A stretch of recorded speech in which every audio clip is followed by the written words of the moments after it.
वर्णन किया है कि अंतकलिम यदकुलस्य विधाय वेणुतम व्यया। भगवान ने आज मन में विचार किया था कि अब यदकुल का उद्धार करा के मुझे अपनी लीला को समेटना है। व्यवसतो राजन सत्य संकल्प ईश्वर साप व्याजेन विप्राणाम संजय स्वकुलुम विभु। भगवान ने ब्राह्मणों को यदकुल उद्धार का माध्यम बनाया। एक दिन की बात थी, भगवान श्री कृष्ण ने अपने सभी पोते प्रपोते बच्चे नाती सबको इकट्ठा किया। सुनिए, मतलब की बात है, कुछ बहनें आपस में एक दूसरे के कान में बात कर रही हैं। तुम क्या बता रही हो मुझे पता है, अभी मेरी बात सुन लो, अपनी बात में सुनाना। कृष्ण ने सबको अपने पास बिठाया और एक सूत्र दिया, कहा बेटा सब कुछ करना लेकिन संतों का अपमान मत करना, भक्तों का अपमान मत करना। जो भक्तों का संतों का अपमान करता है उसको ईश्वर भी नहीं बचा सकता।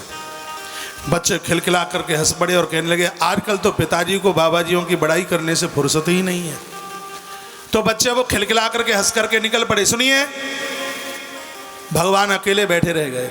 इन्होंने तो कह दिया पिताजी हैं, बाबाजियों की बड़ाई करते हैं।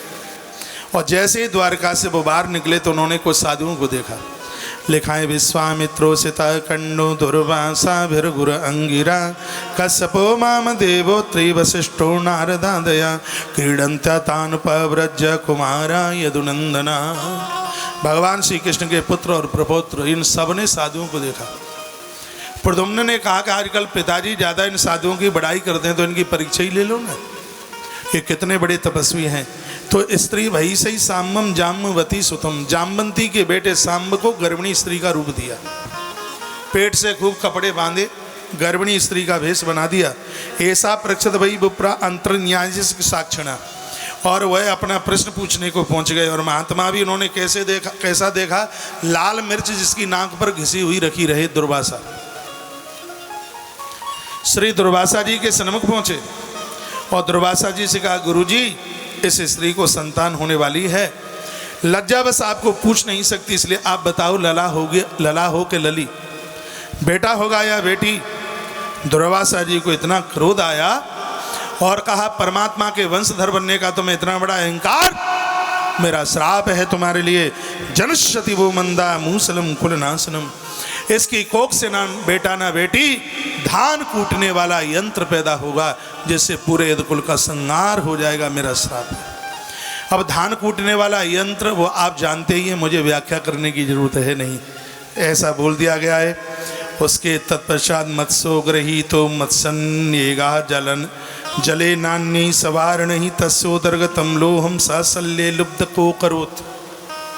बच्चे रोते हुए पिता के पास पहुंचे, कृष्ण को कहा श्राप लग गया, ऐसी ऐसी बात है। भगवान ने हाथ उठाए, मैं तुम्हें नहीं बचा सकता। साधु का अपमान जो करेगा उसको भगवान भी नहीं बचा पाएगा।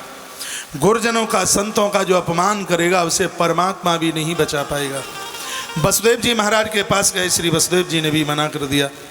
उग्रसेन के पास गए, उग्रसेन को बताया, उग्रसेन ने कहा कुछ नहीं होता, वो कंस का बाप है, वैसी बात करेगा। कहा चलो कपड़े ऊपर करो। जैसे ही कपड़े ऊपर करे तो धान कूटने वाला यंत्र वो धनकुट नीचे गिरा, धरती हिल गई, घिसाई शुरू करी, उसकी चूर्ण समुद्र में बह गया, टुकड़ा बचा। तदोस्त गर्तम लोहम, उस लोहे के टुकड़े को पानी में फेंक दिया। मछली ने उसको निगला, मछुआरे ने मछली का पेट फाड़ा, उस टुकड़े को बाण के ऊपर रखा। अभी थोड़ी देर के बाद में आप सुनेंगे यही वह टुकड़ा भगवान के चरण में जाकर के आघात कर गया। सुखदेव स्वामी कहते हैं, हे राजन परीक्षित, संतों से जुड़ करके तो भजन होना चाहिए, उनका अपमान नहीं। भजन के बिना बिल्कुल कल्याण नहीं है। यदुवंश की दुर्गति का कारण यह अभिशाप बन गया।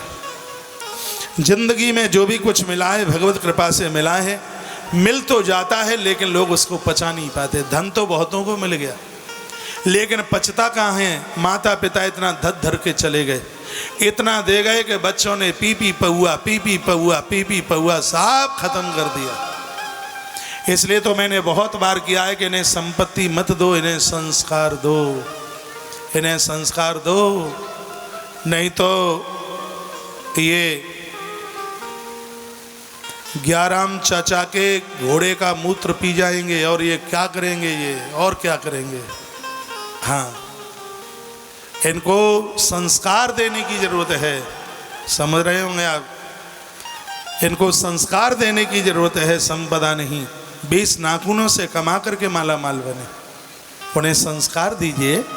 संपत्ति देने की होड़ में है। भगवान सुखदेव कहते हैं कि यही तो जीव का उस बाप का यह अज्ञानपन है ये। और इतना बुरा हुआ जिसको शब्दों में परीक्षित बांधा नहीं जा सकता। संतों के सारे भजन होना चाहिए और इन्होंने संतों का अपमान कर दिया।